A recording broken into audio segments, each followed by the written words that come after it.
Indo China में राष्ट्रवादी आंदोलन का आज लास्ट पार्ट होने वाला है, जिसके अंतर्गत हम लोग आज दो सब पार्ट कवर करेंगे, जो कि है राष्ट्र और उसके नायक और दूसरा है युद्ध की समाप्ति, जिसमें आज हम लोग 5 टॉपिक कवर करने वाले हैं।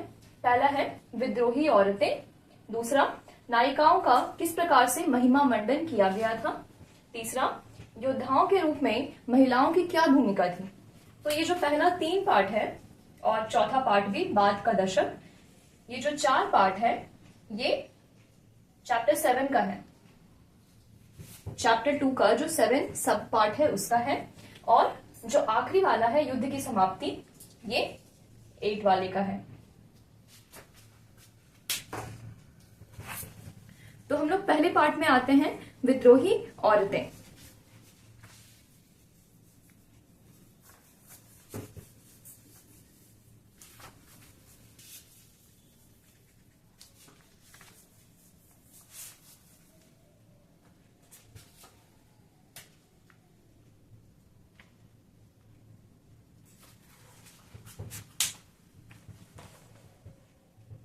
तो सबसे पहले यहाँ पर वियतनाम में जो औरतें हैं उनकी भूमिका के बारे में बताया गया है कि चीन के मुकाबले जो वियतनाम की औरतें थीं उनका दर्जा थोड़ा बराबर का दिया जाता था, लेकिन फिर भी उनकी जो स्थिति थी समाज में वो पुरुषों के मुकाबले कमजोर ही रही थी।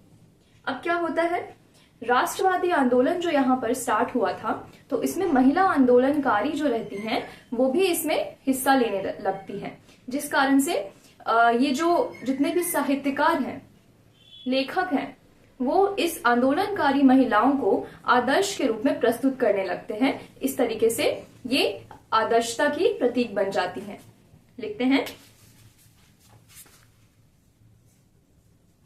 सबसे पहला, चीन के मुकाबले वियतनाम में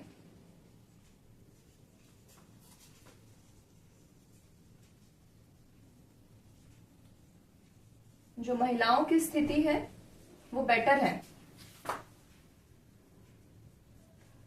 परंतु पुरुषों के बराबर नहीं है।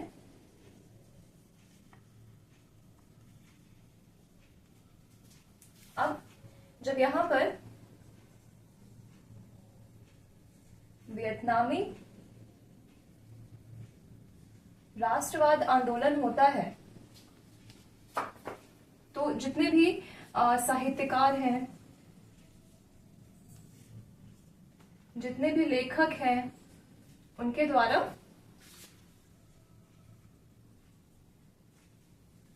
जो आंदोलनकारी महिलाएं रहती है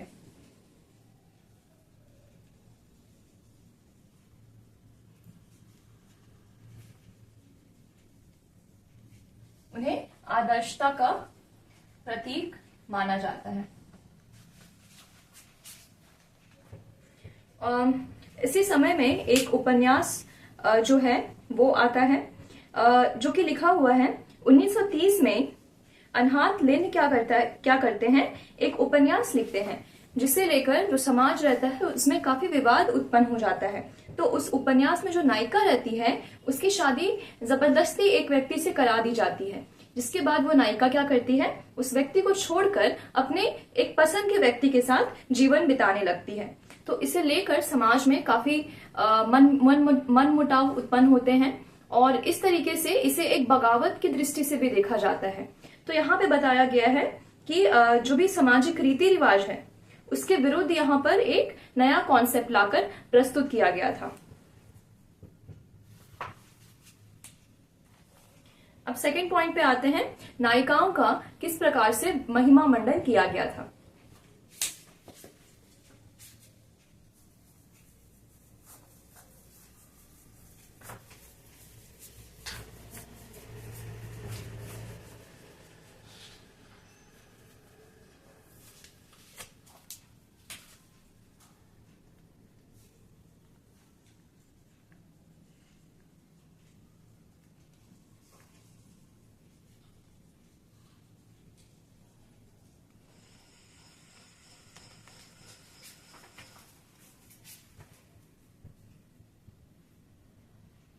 यहाँ पर कुछ आंदोलनकारी स्त्रियां रहती हैं जो कि जो युद्ध वाले जो भी एक तरीके से भाव उत्पन्न होते हैं वियतनाम में, उसके खिलाफ ये आवाज उठाती हैं।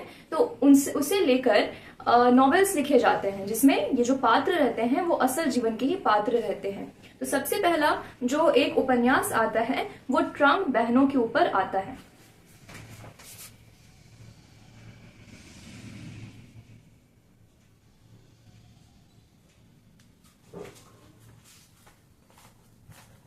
तो फान बोई चाओ, जिसके बारे हमने पढ़ रखा है, 1913 में एक नाटक लिखते हैं जो कि आधारित रहता है ट्रंग बहनों के जीवन पर। तो वे उसमें क्या बताया गया है कि जो चीनी युद्ध होता है उसके खिलाफ ये जो ट्रंग बहनें रहती है वो आवाज उठाती है और 30,000 सैनिक का गुट भी ये जमा कर लेती हैं। उसके बाद जब इन्हें पता चलता है कि अब इनकी हार होने वाली है, ऐसा इन्हें अंदेशा मिलता है, तब ये जो ट्रंग बहनें रहती हैं ये आत्मसमर्पण, ठीक है, सरेंडर करने के बजाय क्या करती है, खुदकुशी कर लेती है।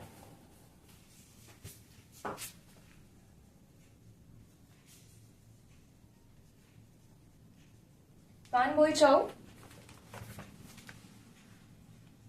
1930 ईस्वी में एक नाटक लिखते हैं इन पर, जिसमें जो ट्रंग बहनें रहती हैं चीनी,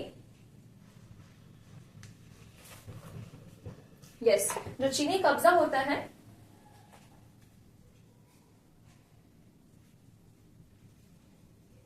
उसके विरुद्ध युद्ध करती हैं। 30,000 सैनिक जुटाया जाता है इनके द्वारा, और जब इन्हें पता चलता है कि इनका जो है हारने का समय आ गया है या फिर अब ये ज्यादा समय तक टिक नहीं पाएंगी उन सैनिकों के खिलाफ, तो ये खुदकुशी कर लेती हैं आत्मसमर्पण की जगह।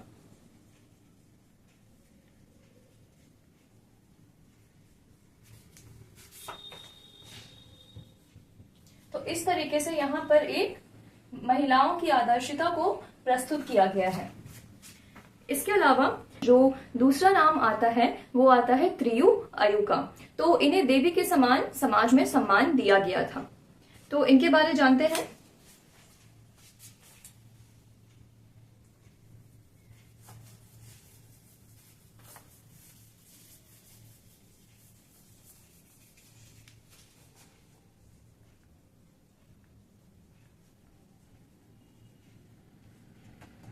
इनकी एक पेंटिंग है, वो भी आप लोग देख सकते हैं।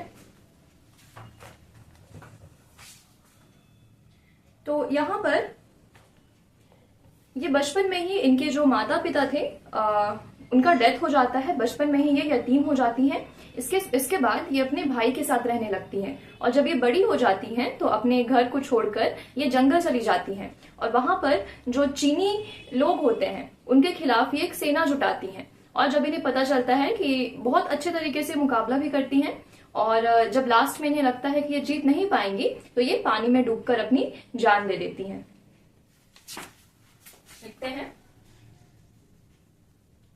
बचपन में यतीम हो गई थी,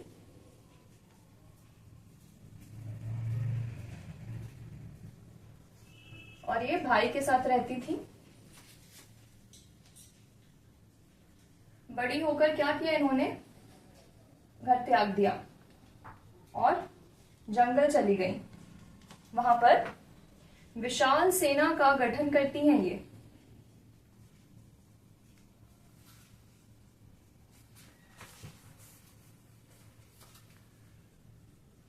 चीनी विद्रोह के लिए, और हारने का जब इन्हें अंदेशा मिलता है, पानी में कूदकर ये अपनी जान दे देती हैं।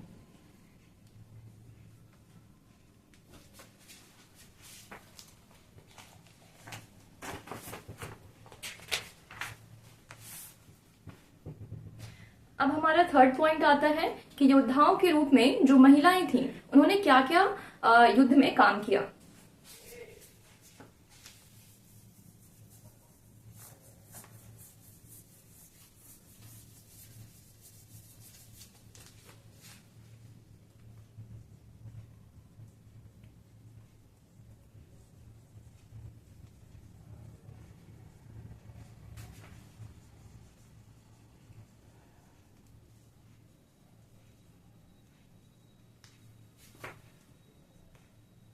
वियतनाम के आंदोलन में जितने पुरुष सक्रिय थे आंदोलन में, उतनी ही महिलाएं भी सक्रिय थी। और ऐसा एक रिकॉर्ड बताया जाता है कि युद्ध में लगभग 15 लाख औरतों की संख्या थी।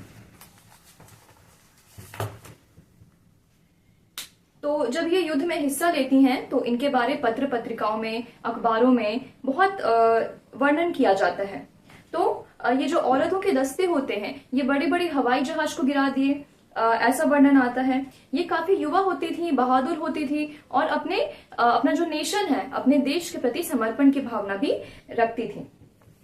चित्र में इन्हें राइफल का प्रयोग करते हुए दर्शाया गया है। और यहाँ पर एक और महिला है, नुगिए थी शुआन। तो इनके बारे बताया गया है कि इनके पास केवल 20 गोलियां ही बची थी, लेकिन उसके साथ ही इन्होंने एक जेट विमान को गिरा दिया था। लिखते हैं,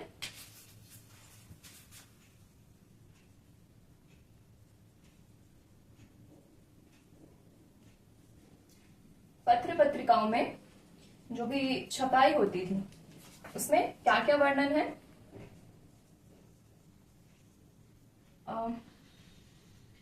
ये हवाई जहाजों को ध्वस्त कर देती थी। इन्हें बहादुर और काफी समर्पित योद्धा के रूप में बताया गया है। राइफल प्रयोग,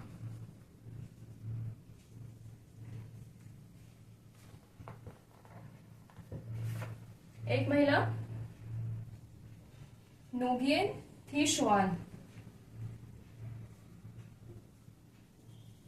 क्या करती हैं? ये 20 गोली के सहारे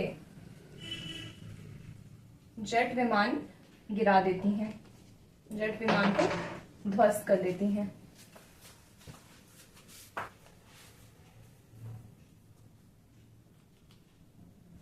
साठ के दशक में जब सेना की संख्या कम होने लगती है तो औरतों को प्रेरित किया जाता है कि आप भी सेना का हिस्सा आकर बनो।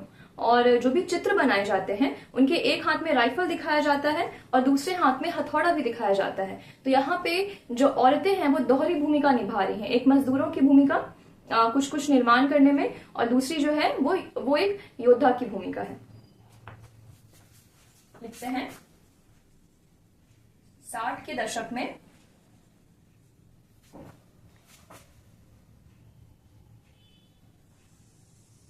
सेना जब कम होने पर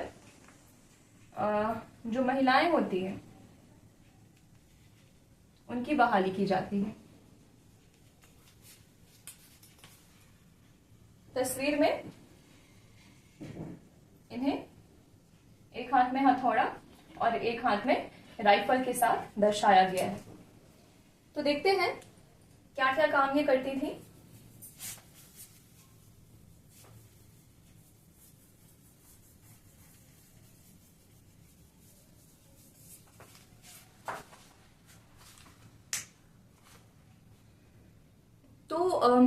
जो भी युद्ध में घायल होते थे उनकी मरहम पट्टी जो होती थी वो स्त्रियां करती थी। इसके अलावा जो हो ची मिन्ह का रास्ता था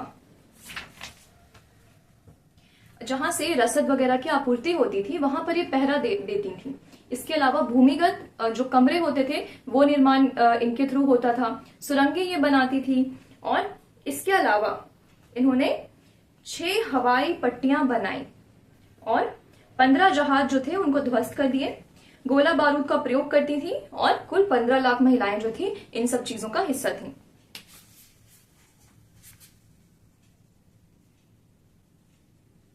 घायलों की मरहम पट्टी,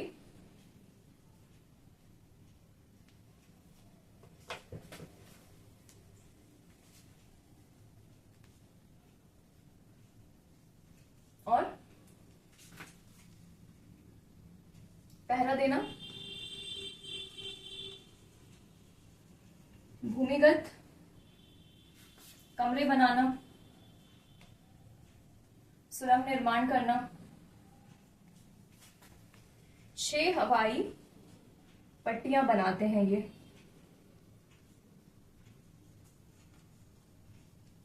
इसके अलावा अनेक जो दुश्मन के जहाज होते हैं उन्हें ध्वस्त करती हैं।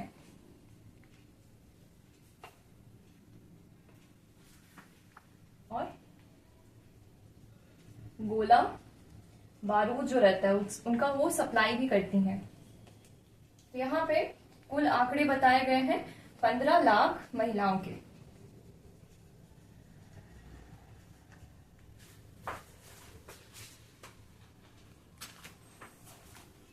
अब हम लोग अगले पॉइंट पे आते हैं जो कि है बाद का दशक। तो जब शांति वार्ता हो जाती है तो औरतों की जो भूमिका रहती है वो योद्धा से मजदूर में तब्दील हो जाती है। अब समाज उन्हें योद्धा के रूप में नहीं देखता था, लेकिन एक नॉर्मल कामगार जो कि कारखानों में जाकर काम करती हैं, मजदूर वगैरह के काम करती हैं, उनमें जो इनका जो नेचर था, इनका जो भी एक तरीके से छवि थी, उसको परिवर्तित कर दिया गया था।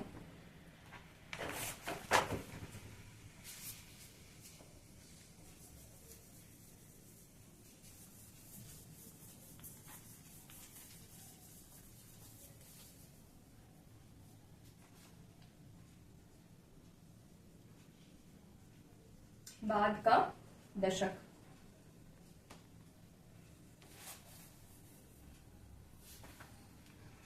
तो यह है 70 का दशक, जब युद्ध की समाप्ति हो गई है। तो अभी जो भी साहित्यकार थे, लेखक थे, वो औरतों को योद्धा के रूप में दिखाना बंद कर देते हैं। योद्धा के रूप में महिलाओं को दिखाना बंद कर दिया जाता है।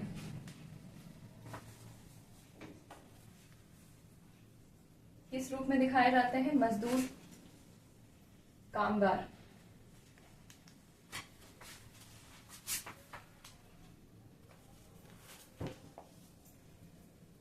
अब हम लोग अगले चैप्टर पर आते हैं। चैप्टर 8 है जो कि है युद्ध की समाप्ति। तो उसमें जो हम लोग पढ़ेंगे वो 2 पॉइंट पढ़ेंगे। पहला है अमेरिका की कैसी दोहरी विफलता होती है, और दूसरा जो शांति वार्ता होता है उसके बारे में पढ़ेंगे।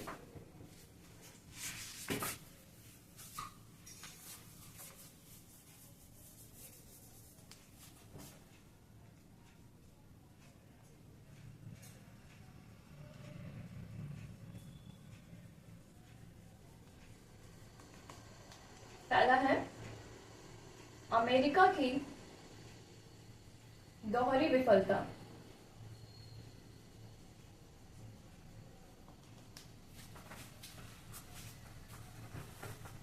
तो अमेरिका इस युद्ध में क्यों कूदा था, इसके बारे में हम लोग जान चुके हैं पिछले क्लासेस में।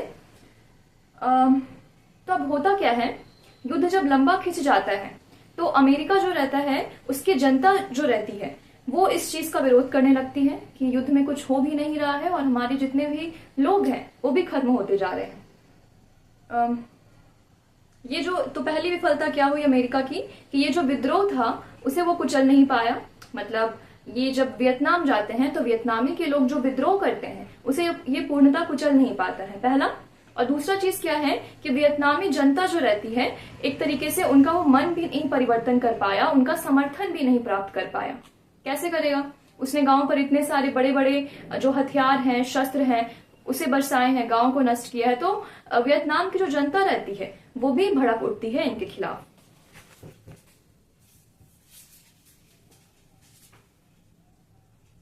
क्या हुआ? युद्ध लंबा खिंच गया।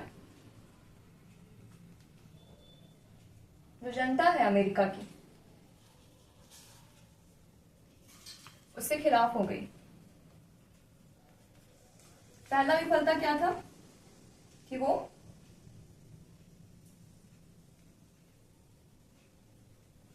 वियतनामियों को कुचल नहीं पाया, वियतनामियों को।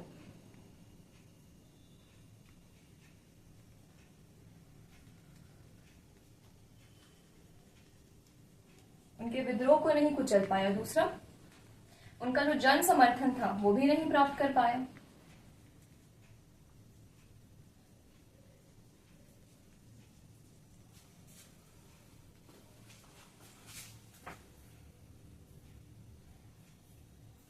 इसके अलावा जो लेखक रहते हैं, लेखक हो गए, कलाकार हो गए, तो यहाँ पे एक लेखक का नाम आता है मैरी मैककार्थी और एक कलाकार का नाम आता है जेन फोंडा। तो ये जो रहते हैं वियतनामियों की और उस प्रदेश की बहुत प्रशंसा करते हैं कि कैसे इन्होंने एक बड़े देश के खिलाफ लोहा मनवाया। लिख लेते हैं।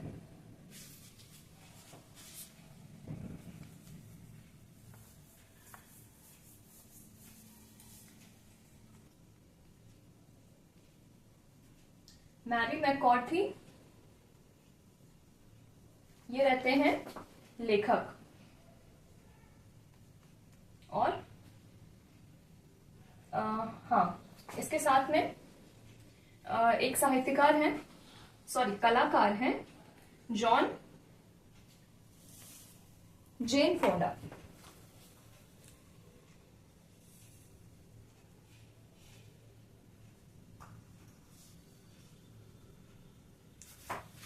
ये है कलाकार। ये दोनों वियतनाम की प्रशंसा करते हैं। और जब लेखक किसी चीज की प्रशंसा करेंगे तो वो एक इस तरीके की कृति लिखेंगे जिस तरीके से क्या हो, जो नागरिक है वो भी वियतनामियों की प्रशंसा करने लग जाएंगे। उनका जो माइंड है उसमें इस चीज को डाला जाएगा उसके लेखन के थ्रू कि कैसे जो है वियतनामियों ने अपना लोहा मनवाया। अब हम लोग सेकंड पॉइंट पे आते हैं, शांति समझौता जो होता है।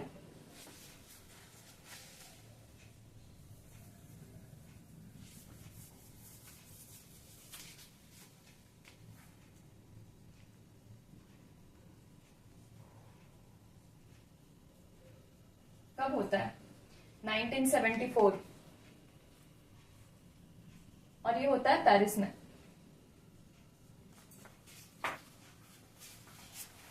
ठीक है, युद्ध खत्म हो जाता है और अमेरिका से जो भी टकराव होता है वो भी खत्म कर दिया जाता है। तो एक तरीके से यहाँ पर शांति संधि चली है। लेकिन अभी यहाँ पे क्या हो रहा है, वियतनाम में जो उत्तरी साइड है और जो दक्षिणी साइड है वहां आपस में अभी भी टकराव हो रहे हैं। तो उत्तरी साइड में हम लोगों ने पढ़ा है एनएलएफ के बारे में। वो जो था वो किसके खिलाफ था? साइगोन में जो शासन पद्धति चलाई जा रही थी उसके खिलाफ था। लिखते हैं, पेरिस में शांति संधि हुई, जो भी हुए हस्ताक्षर किए गए। अमेरिका से टकराव खत्म। लेकिन अभी क्या हो रहा है? एनएलएफ और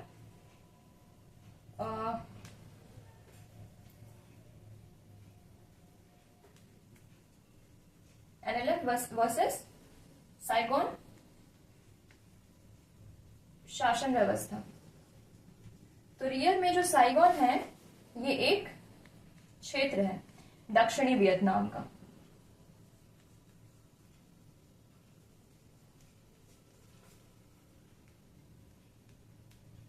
ठीक है, साइगोन वाले जो थे वो एनएलएफ के खिलाफ थे और यहाँ पर एक तरीके का कम्युनिस्ट विद्रोह चलता था। इनके खिलाफ इनका विद्रोह चल रहा है।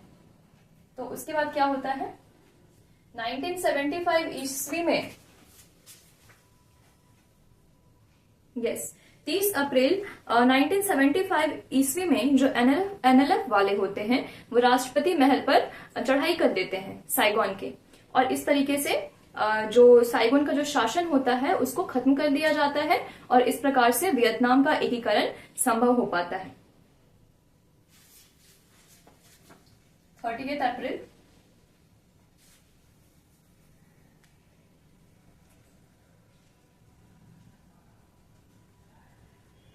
1975। तो यहां पर जो समझौता हुआ है उसके एक साल बाद क्या हो रहा है? एनएलएफ का चढ़ाई कहां? साइगोन इलाके के राष्ट्रपति महल पर, और इस प्रकार से जो साइगोन शासन होता है उसको खत्म किया जाता है और वियतनाम का एकीकरण संभव हो जाता है। एकीकरण क्या? जो उत्तरी वियतनाम है प्लस दक्षिणी वियतनाम है जिसको बांट दिया गया था, वो वापस से उनको जोड़कर एकीकृत कर दिया जाता है। तो यहाँ पर हम लोगों का इंडो चाइना में राष्ट्रवादी आंदोलन खत्म होता है। अगले वीडियो में हम लोग अगले चैप्टर की ओर जाएंगे।